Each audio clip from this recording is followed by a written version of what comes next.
Hi, I'm Chris. I'd like to share my point of view about gambling and specifically about gambling addiction.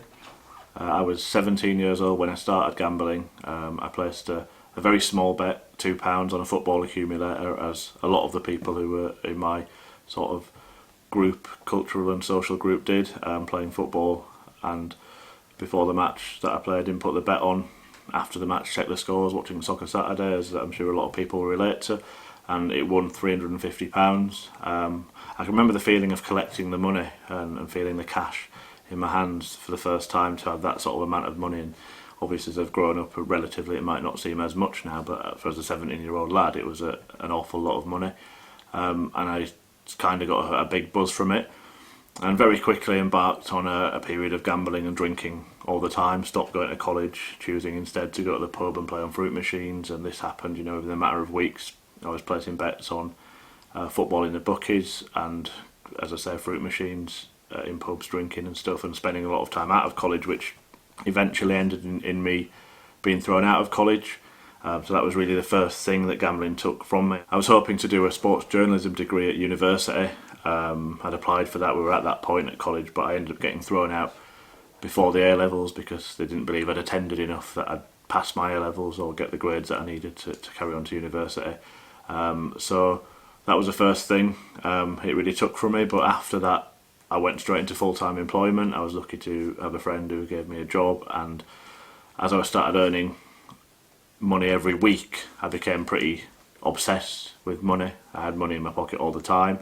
A lot of disposable cash, no real outgoings, and over the next 5 years, I started taking out loans when I'd run out of money, because of my cycle would often be get paid on a Thursday, be out Thursday, Friday, Saturday, Sunday, or until the money run out on alcohol and gambling, basically, and then be completely skint for the rest of the week. But payday was coming again on Thursday, and that's how it went. And I thought that was normal. I was a young lad, it was manageable, it seemed manageable.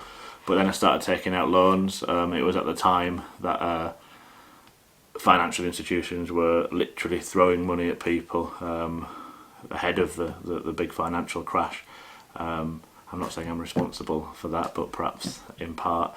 But yeah, I started taking out loans and gambling much more than I could afford to lose. But obviously my mind, the addiction, was in full swing, and it was tricking me into believing that I was definitely going to win, and at some point I was going to win enough to pay off all my debts. But I think I believed more than that as well. I think I believed at some point I was going to win enough to live for the rest of my life, basically, without having to work again, to live this life of luxury. And looking back, a life of luxury definitely is not what I was living at the time. Casinos, bookmakers, fruit machines in pubs.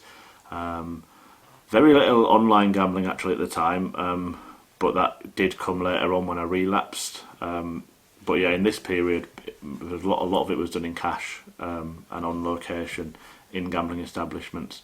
So when I was 23 years old, I felt all the walls were closing in, and for the first time really, I'd gambled every day for 5 years, or just about every day for 5 years, take out Christmas perhaps, but I had the thought that maybe it won't go the way that I've been lying to myself that it would, that I perhaps won't win everything back. And I had the thought that I'm either going to try and do that with the little bit of money that I've got left, or I'm just going to kill myself, because the debts were piled up, not just to financial institutions, which were probably less important in my mind, but to friends, family and stuff as well, who all had me on kind of personal blacklists, and obviously it damaged relationships. And my problem was visible to everybody else before I was willing to admit it. And kind of the thought of not gambling again, living without gambling, was worse than not living, because just like drugs or alcohol, it was something that I depended on. And I think it's easier to understand that with a substance, but there is a lot of evidence out there to say that the same receptors in the brain light up for a gambling addict as an alcoholic when he's having that drink, or the drug addict when he's getting that hit from whatever drugs it is. So yeah, I think that the thought of living without that was kind of worse than dying for me at the time. And when I was winning money as well, I think it's an important point, I kidded myself that it was about that big win, that it was about, getting out of the mess that gambling itself had created. But actually, all I ever did when I won money was gambled more. So really it was just about carrying on the addiction, carrying on the dependency. So I did attempt to take my own life that day, having lost the little money that I had. Fortunately, the tablets that I took were not the tablets that I thought they were, and didn't do the damage that I intended them to do, which is why I'm here to tell the story. And after that, I sought help for 18 months with practical measures in place to help it be difficult for me to gamble. I managed not to, but I never really worked on me in that time. It was all an external fix to what I now know to be an internal problem. And I had my first relapse the next time that I came into any significant amount of money. I was at university. That's the nice part of the story, is that getting help enabled me to, 5 years after applying for the sports journalism course and not being able to go on it, to actually get into university as a mature student and do that course. And I'm working in that industry now. So, you know, it shows that even though it seemed like it was, all was not lost, and it never is, but it can seem like it at the time. But yeah, I was at uni and I got my student loan paid into my account, and it appeared a day earlier than I expected, or than we expected. My family were aware of all the dates, and provisions were in place for when it arrived, but actually it just appeared in my account a day before, and immediately, without thought, I've got a chance to gamble. And off I went and did some damage that day. And this sparked a series of relapse for the next few years, where I was going to a support group, at times seeing a counsellor and things like that, and having lots of practical measures in place. But when the circumstances fell into my lap, the sort of pull of gambling was often too strong. And the relapses were perhaps more damaging than the time when I gambled all the time, because for me, in those periods I was trying to stop gambling. I knew it was a problem, when before I never recognised it as a problem. I liked it. I thought that was sort of what I wanted to do with my life. But the relapses, you're building up a life for yourself free from gambling, and obviously the financial benefits, the emotional benefits, the relational benefits of that are very evident, and then it can all just come crashing down with one bad decision, because you don't sort of, or certainly I never subtly started again. It may have been a subtle decision to start again, but within hours I would be gambling at a much higher level, the highest level that would give me the buzz. And I guess it's kind of a self-harm thing, but the buzz would always be the risk. I would have to risk a significant amount, a significant proportion of my money.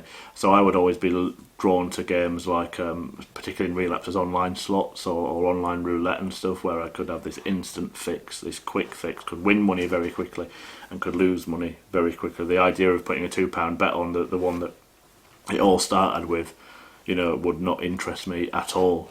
So those relapses were really damaging and caused a lot of problems. It felt like I was pulling the rug from under my feet, but not just under mine, under the other people that were around me. And it caused a lot of issues in friendships, relationships, and often brought an end to friendships and relationships as well, and understandably so. But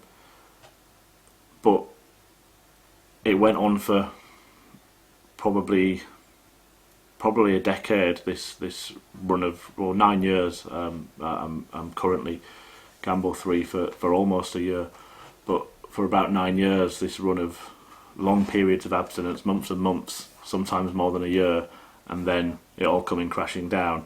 And I started to believe that was going to be my life. And then when you start to believe that, you start to think, well, what is the point?